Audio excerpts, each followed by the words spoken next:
Olá, sejam bem-vindos à terceira temporada do podcast Direito Empresarial Café com Leite. É novo por aqui? Então deixa eu me apresentar. Eu sou Amanda Taide, mineira na origem, com passagem em São Paulo e candanga de coração. Casada, mãe do Pedro de 4 anos. Pedro Ataide Rivera Piteu Maranhão. Do Lucas de 2 anos. Lucas lindo, já é. E tutora do Vira-Lata Farofa. Sou professora doutora da Universidade de Brasília, UNB, dos cursos de Direito Empresarial, Concorrência, Comércio Internacional e Compliance. E esse é um podcast idealizado e planejado para as turmas da graduação em Direito Empresarial na UNB, nas disciplinas de Direito Comercial 1. A cada aula, um novo episódio sincroniza com o tema daquele dia. Mas o podcast não se restringe mais aos meus alunos, pois todos os ouvintes, em quaisquer lugares do Brasil e do mundo, e em qualquer posição profissional que ocupem, poderão ter, com o nosso podcast, uma biblioteca virtual, em áudio gratuita, dos principais livros, capítulos ou trechos de livros, artigos acadêmicos essenciais para a compreensão do direito empresarial no Brasil. Eu estou muito animada para tomar a próxima xícara de café com leite com vocês. Bora comigo?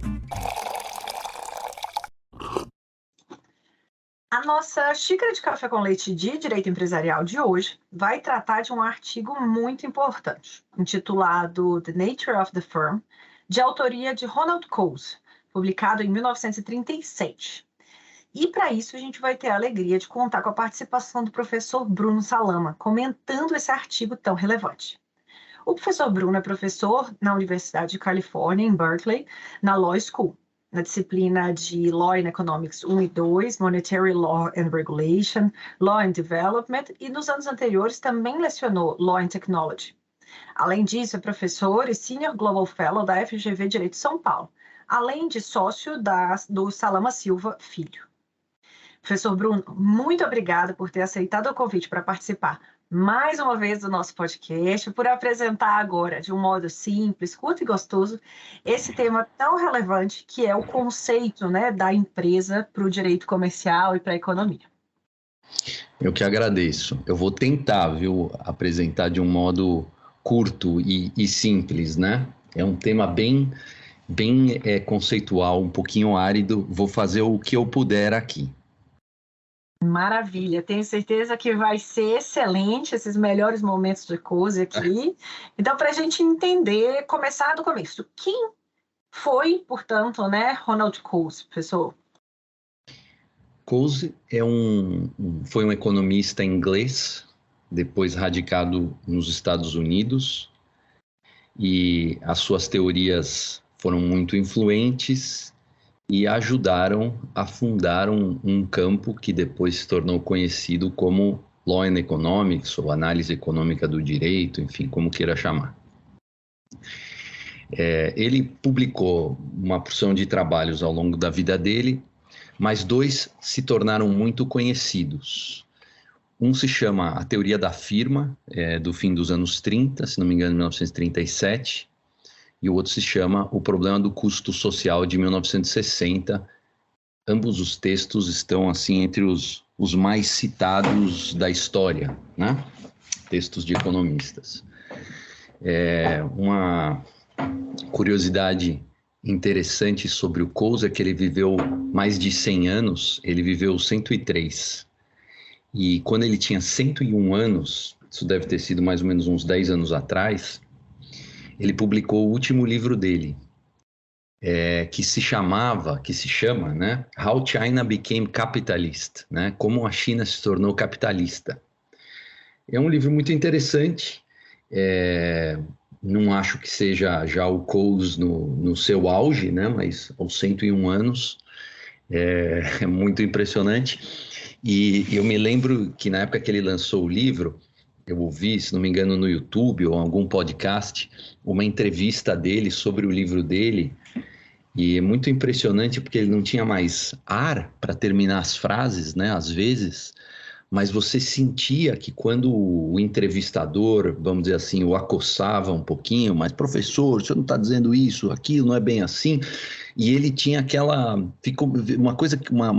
eu me lembro disso muito vivamente, uma vontade de contra-argumentar e de defender o ponto dele, que aos 101 anos me chamou muito a atenção. Interessantíssima essa anedota também.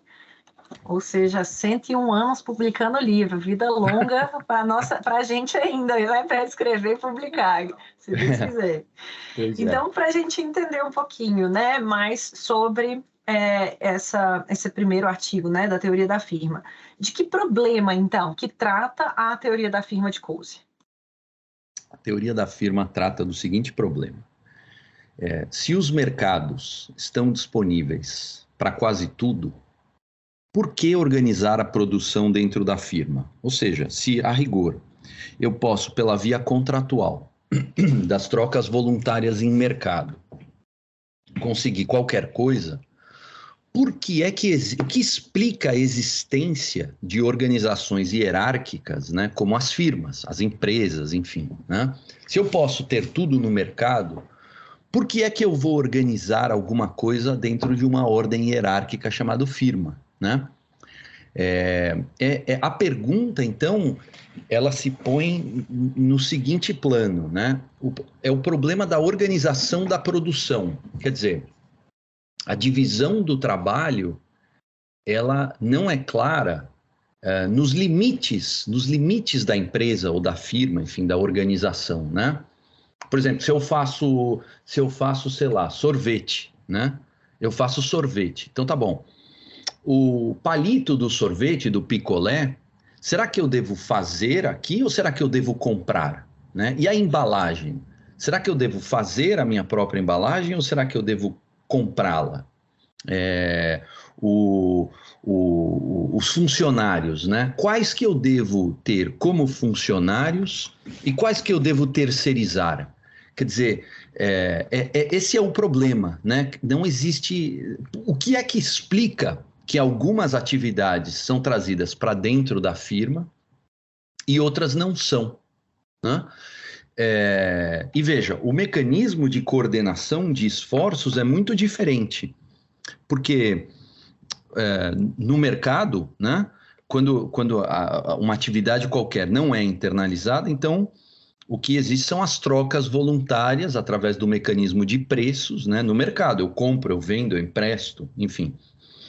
Agora, quando a atividade é trazida para dentro da firma, então a organização do trabalho já segue um padrão diferente, que é o padrão do direito societário ou do direito trabalhista, dependendo do que é que nós estejamos falando, né? Então o problema é esse, né? Quer dizer, se o mercado existe para tudo, para quase tudo, né? E o mercado, aliás, permite especialização e, portanto, aumento da produtividade, por que é que nós precisamos das firmas? Essa é a pergunta genial do Coase nos anos 30. E para a gente entender, né, como que ele responde essa pergunta, né? Então, o que diz, então, a teoria da firma de Coase? Diz o seguinte, algumas atividades são trazidas para dentro da hierarquia, da organização, porque existem na dicção do Coase, né, textualmente, né, o que ele disse existem custos de usar o sistema de preços. Existem custos para usar o sistema de preços. Então, que custos são esses? Bom, o custo de descobrir qual preço será pago, o custo de negociar os contratos, né? Imagine que, por exemplo, eu vou, sei lá, terceirizar... eu vou terceirizar, enfim, uma atividade qualquer da produção, né? Digamos, os advogados. Eu posso ter o advogado interno, né, de dentro da empresa, portanto, eu vou lhe pagar um salário e eu já sei que ele vai trabalhar, por exemplo, sei lá, 40 horas, né? 40 horas por semana. Então, agora, se eu tenho que contratar um advogado cada vez que eu tenho um problema, então eu tenho que descobrir quanto que eu vou pagar. Depois eu tenho que negociar os honorários, né? E existem o que ele chamava também de custos de incerteza, né? Quer dizer, será que eu vou conseguir? Será que... enfim, existe... E o custo de monitoramento dos contratos, embora exista também, evidentemente, um custo de monitoramento do funcionário, né? Mas, em síntese, usar o mercado não é gratuito, né? Do ponto de vista econômico. Por quê? Porque existem custos para usar o sistema de preços, que é o que caracteriza os intercâmbios em mercado, né? Então, a resposta do Coase é a seguinte: uma firma que ele define como uma organização sob a autoridade de um empreendedor, né? Ele define, e a gente vai voltar porque essa definição ela é revisitada ao longo do tempo, né, pelos críticos do Coase. Mas ele define, né, para a sua primeira aproximação, a firma como uma organização sob a autoridade de um empreendedor. Então ele diz o seguinte: como existem custos para usar o sistema de preço, uma firma, né, pode coordenar os recursos e os esforços e o tempo e minimizar o quê? Os custos de coordenação, que são aqueles custos para uso do sistema de preços, né? Agora, onde que continua a teoria dele? A teoria dele continua assim, porque aí ele diz, bom, mas tem uma coisa, se existem os custos para usar o sistema de preços, não é? E, portanto, se a firma é uma solução para mitigar esses custos, né? Portanto, organizar a produção dentro de uma hierarquia é uma alternativa à coordenação no sistema de preços. Então, por que é que a firma, a organização, a empresa, não vai expandir para sempre, né? E aí a resposta que ele dá é a seguinte: porque da mesma forma que existem custos para uso do sistema de preços, existem custos para a coordenação dentro da firma, né? E os leitores do Coase, mais para frente, chamaram esses custos, essas fricções para a coordenação humana, seja dentro da organização, seja no mercado, chamaram essas fricções de custos de transação, não é? Então, existem fricções para a organização da produção dentro da hierarquia, né? Então, a ideia do Coase é a seguinte: em algum momento, os custos de coordenação, de esforços, de trabalho, de tempo, dentro da hierarquia, se tornam maiores do que os custos para a organização da produção, vamos dizer assim, atomizada em mercado. Neste momento, se determina o limite da firma, né? O que ele chamava de boundary of the firm. A partir do momento em que os custos de coordenação internos à empresa superam os custos de coordenação atomizada em mercado, neste momento a empresa decidirá: a partir daqui eu já não faço mais. Eu vou fazer o sorvete, mas eu não vou fazer nem o palitinho e nem a embalagem, não é? Então, qual que é a teoria da firma? A teoria da firma é a seguinte: os limites da firma dependem dos custos de transação. Os custos de transação determinam os limites da firma, os boundaries of the firm, né? Então ele diz: a firma vai se expandir até que os custos de organizar a próxima atividade dentro da firma se tornem iguais aos custos de realizar esta mesma atividade através de uma troca em mercado. Deu para entender? Totalmente. É o que é a diferenciação que eles fazem, né, de make it or buy it, né? Que make it or buy. Exatamente. Essa dicotomia, né, que a gente acaba vendo. É isso mesmo. É exatamente isso. Make it or buy. E nessa definição dos boundaries, né, a firma vai evoluindo ao longo dos anos e as atividades vão se tornando agora cada vez mais tecnológicas, né? Como que a gente vai vendo o tamanho, portanto, da firma com essa evolução da tecnologia ao longo dos anos? Isso. Então, o que o Coase diz é o seguinte: a priori, eu não tenho como saber se o advento de uma nova tecnologia trará os limites da firma, expandirá os limites da firma ou encolherá os limites da firma. Porque, geralmente, uma nova tecnologia reduz os custos de transação tanto para a interação em mercado quanto para a interação dentro da hierarquia. O exemplo que ele dava era o telefone, né? Então, ele diz, bom, se eu tenho telefone, talvez fique mais fácil agora eu ter, sei lá, novas divisões dentro da minha empresa, porque é mais fácil monitorar ao vivo, não é? O que o funcionário está fazendo aqui e acolá, ou eventualmente até em outro país, não é? Por outro lado, o telefone também pode facilitar, sei lá, a contratação desta mesma atividade em mercado, né? Então, uma tecnologia, a priori, nem expande nem encolhe o tamanho da firma. O que depende, o que a nova tecnologia determina... Não, o impacto da nova tecnologia sobre os limites da firma depende dos custos, depende de relativamente qual custo diminuirá mais, o custo da coordenação em mercado ou o custo da coordenação dentro da hierarquia, né? Então ele diz assim, a maioria das invenções vai diminuir tanto os custos de organizar a produção dentro da hierarquia, quanto os custos de coordenação através do mecanismo de preço, né?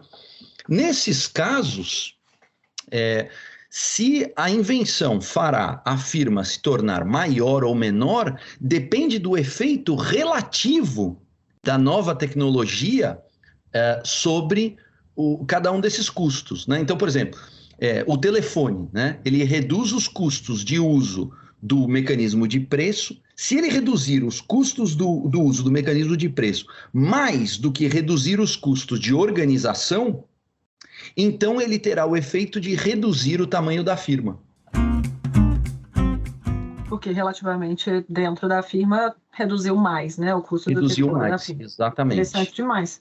E essa teoria, né, de Coase, ela teve uma série de encadeamentos, né? Ele, como você bem mencionou, professor, é um dos artigos mais citados, né? E a base de muitas outras teorias.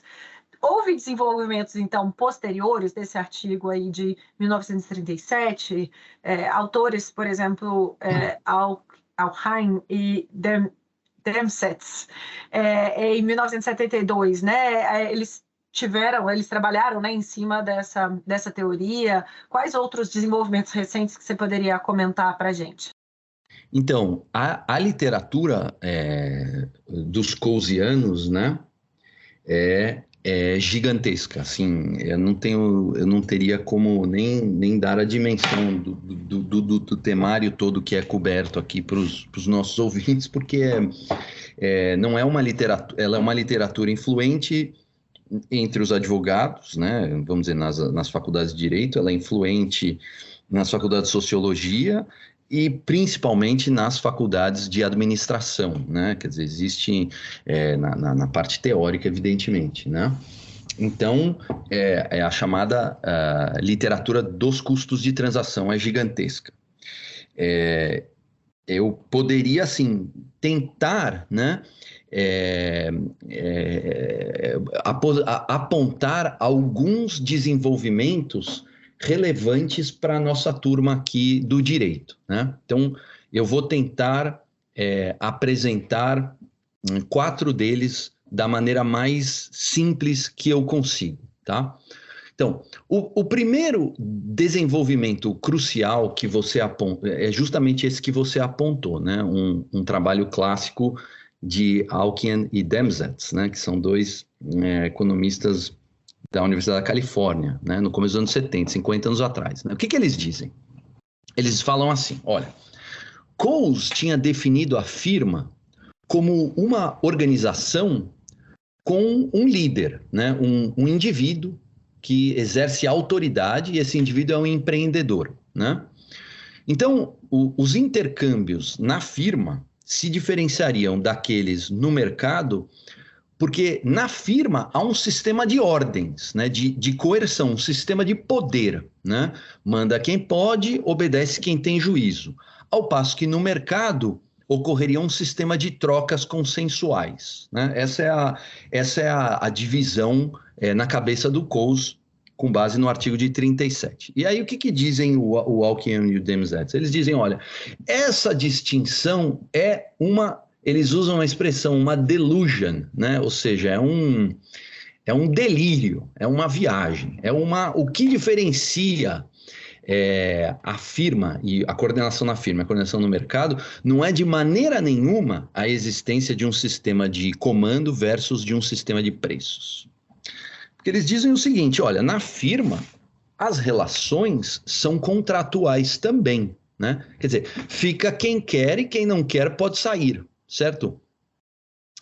Então, o que faz de uma firma, né? Qual é a característica decisiva de uma firma, se não o sistema de ordens, né? E eles dizem o seguinte, é a produção em time, né? Em inglês, team production, mas eu acho que aqui a tradução em português fica bem. A produção em time, né? O que é a produção em time? É aquela em que é impossível separar exatamente a contribuição de cada indivíduo para o ganho de todos. Então, vamos pensar de novo no advogado da firma, né? O advogado do departamento jurídico da firma, ou o advogado da firma, né? Ou o contador, ou a secretária, ou qualquer pessoa, certo? Qualquer um, não é? Bom, vamos ficar com o advogado, tá bom? Ele contribui para os lucros da firma, certo? Mas quanto exatamente, né? Não dá para medir exatamente qual é a contribuição para o total de resultado de cada uma das partes, não é? O problema, então, da produção em time é que ela cria um incentivo para as pessoas empenharem baixo esforço, né? É aquilo que mais tarde, aliás, antes até, seria chamado de moral hazard, né? De risco moral, né? Então, para ser breve, eu paro aqui, é um temário que tem relevância em várias áreas, na interpretação dos contratos de trabalho, na remuneração com ações e opções, nas estruturas de governança corporativa, uma opção de coisas que são do dia a dia do advogado, mas assim, essa é o primeiro desenvolvimento importante, ou o primeiro mais importante da teoria do Coase. O segundo desenvolvimento muito importante, crucial da teoria do Coase, veio pela mão de dois economistas também, né? Um se chama Jensen e o outro se chama Macklin. E eu resumo mais ou menos assim a crítica deles que eles fazem ao Coase. Eles dizem assim, olha, no modelo do Coase, a firma tem um dono, né? Acontece que esse modelo, talvez ele funcione muito bem para as empresas que têm realmente um dono, mas e as empresas abertas, né? Quer dizer, por exemplo, as empresas listadas em bolsas. Nessas, né, um problema muito importante é que a separação entre o management e a ownership, né, ou seja, entre o administrador e a propriedade, é muito clara, né? Quem tem a propriedade não necessariamente administra, quem administra não tem necessariamente a propriedade, né? Então, nessas empresas, o principal problema é aquilo que eles vão criar aqui um conceito muito interessante, que são os custos de agência, né? A expressão é criação justo nesse artigo aqui que eu estou lhe falando, né, de Jensen e Macklin, que é de meados dos anos 70, né? Custos de agência. O que é que são os custos de agência? Os custos de agência são as fricções que surgem no seio da empresa para que alguém faça algo que te beneficia, né? Então, por exemplo, o administrador trabalha por um salário, mas o lucro é do acionista, não é? Isso pode fazer com que o administrador nem sempre tenha os melhores incentivos, né, para gerar lucro para o acionista, né? Ele pode estar interessado, por exemplo, na preservação do seu emprego, certo? Como é que se resolve, né? Bom, aqui o direito é fundamental. E a lei das SAs aqui, no brasileira mesmo, nos ajuda, né? Que ela usa uma formulação que é de qualquer direito societário, né? Que são a ideia dos deveres fiduciários, né? De lealdade com a companhia, de diligência e assim por diante, né? Então, esses deveres fiduciários são fundamentais para alinhar os interesses entre o agente e o principal, certo? O principal quem é? É o sócio. O agente quem é? É o administrador, né? Essa é, assim, digamos, a primeira aproximação. De novo, eu vou parar aqui para não me estender, né? Tem uma porção de outros desdobramentos importantes, a teoria dos custos de transação de Oliver Williamson, né? Que tem um poder explicativo muito grande para uma porção de problemas, e o desenvolvimento da própria análise econômica do direito societário, mas eu vou pular, tá? Então, eu queria apontar aqui um terceiro desenvolvimento da teoria do Coase. Pelo menos eu enxergo dessa forma, que é a discussão sobre shareholder primacy, né? Para falar de um tema que está muito na moda, né? É o princípio da primazia do acionista, né? O shareholder primacy, primazia do acionista. Então, a pergunta é assim, que objetivos deve uma empresa perseguir, né? Bom, uma resposta é o lucro, claro, dentro das balizas legais, desde que ela cumpra todas as leis, né? Pague os impostos, obedeça à regulação disso e daquilo, a empresa serve para dar lucro, certo? Esta é uma leitura, né?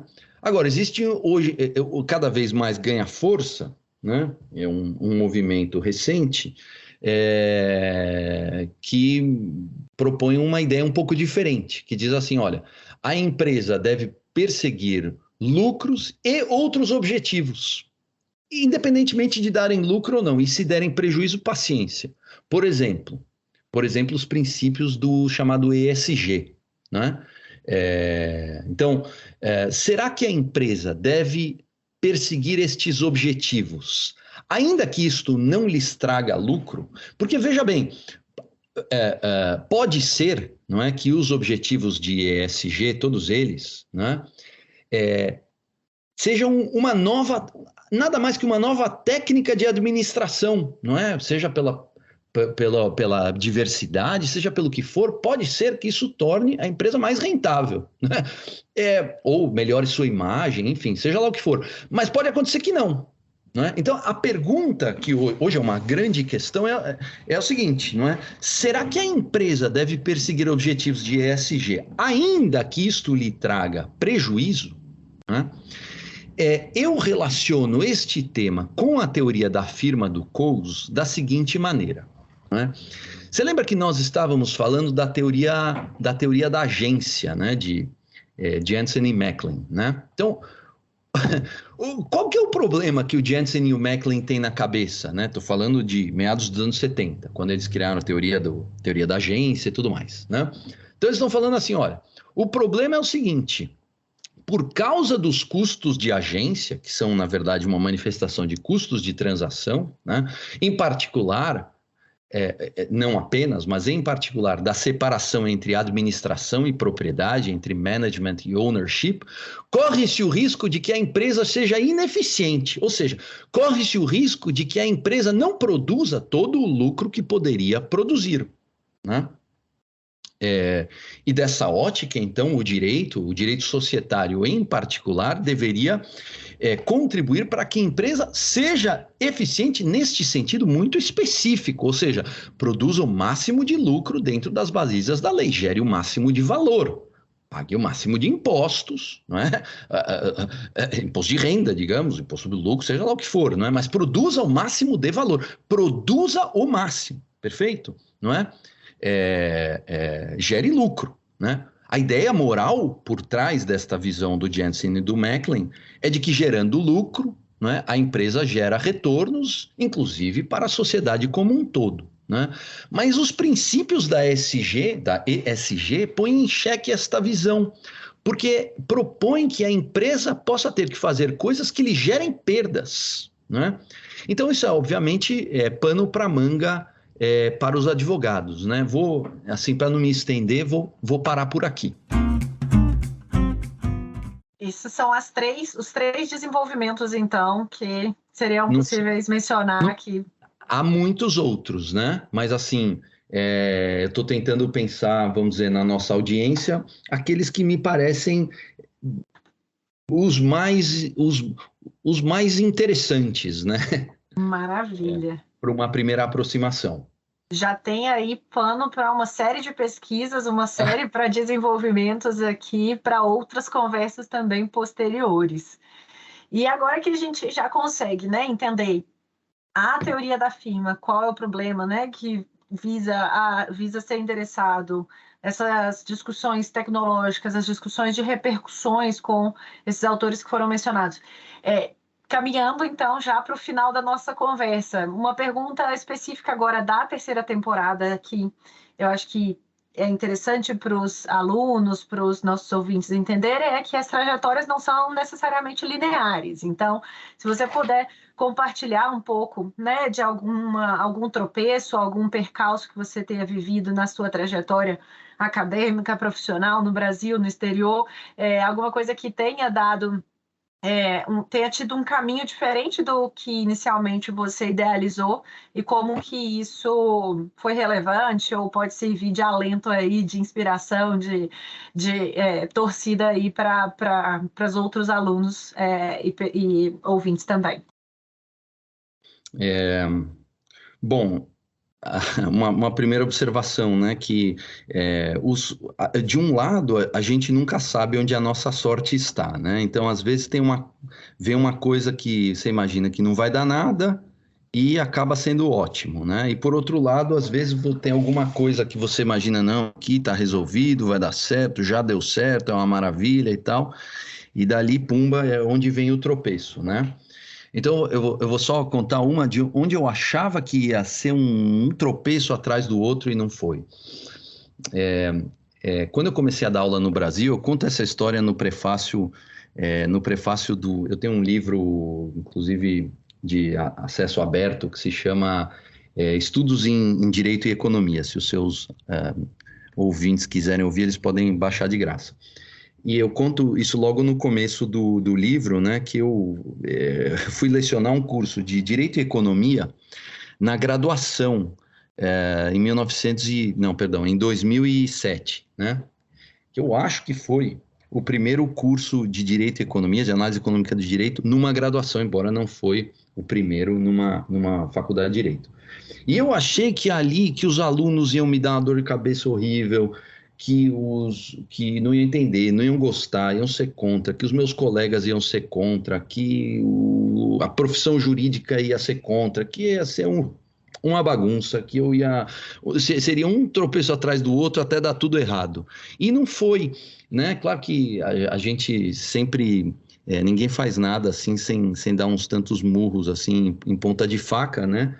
Mas ali foi uma surpresa positiva, porque eu achei que tinha tudo para dar errado, e no fim das contas, né, eu acho até que o brasileiro, de maneira geral, é um povo bastante aberto, assim, em muitos sentidos, né, para outras ideias e tal. Não em tudo, mas me parece, pelo menos foi a impressão ali. E, por outro lado, né, os tropeços muitas vezes vêm dos lugares que você imagina que não vão vir, né? E a série de tropeços é enorme, são muitos e continuam acontecendo diariamente, né? Mas eu me lembro de uma história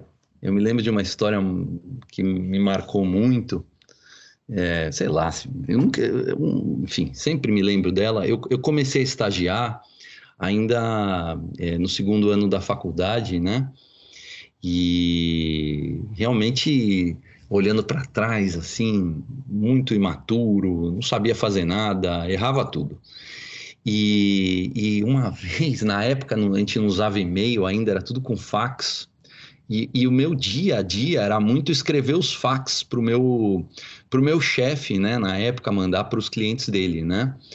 E eu nunca vou esquecer o dia que eu mandei um fax de um documento sigiloso para o cliente errado. Porque a gente pegava as minutas de fax e trocava o nome do cliente, trocava o texto mais ou menos e mandava, e eu esqueci de trocar, eu troquei tudo menos o número do telefone, né? E mandei o documento pro cliente errado, né? Então, assim, na vida a gente tem que perdoar os outros, né? Que é muito difícil, né? Perdoar é uma coisa muito dura, muito difícil. Mas a gente tem que aprender a se perdoar também, né? Que também não é fácil. Isso fica marcado. Você falando nisso, pessoal, eu me lembro, eu era estagiária na CCI, na Corte de Arbitragem, né, da CCI, e estava ajudando a organizar um evento. E eu me lembro que eu mandei um e-mail, e aí era de um nome difícil da pessoa, e eu presumi, agora eu não vou lembrar se era um homem ou uma mulher, não se lembro, mas eu presumi que era um gênero, e era outro. E a pessoa me respondeu falando: olá, muito obrigado pelo contato, mas assim, você me chamou de mulher, na verdade eu sou um homem, ou o contrário, você me chamou de homem, na verdade eu sou uma mulher. E depois disso eu falei: nunca mais presumirei pelo nome se a pessoa, qual que é né, como que eu vou chamá-la ali no e-mail. Vou sempre pesquisar antes para saber como que eu faço. Muitos dos problemas da vida, né, são por atitudes de má fé, de má vontade, de fazer o mal. Isso existe, né? Mas existe também uma quantidade enorme de coisas, de problemas que são resultado de grandes mal-entendidos, né? É bem isso. Pelo menos a pessoa foi super educada comigo, eu quase chorei de desespero, mas deu tudo certo ali. E agora, para a gente chegar no final, quem que você gostaria de ouvir aqui, professor? Qual livro, qual texto?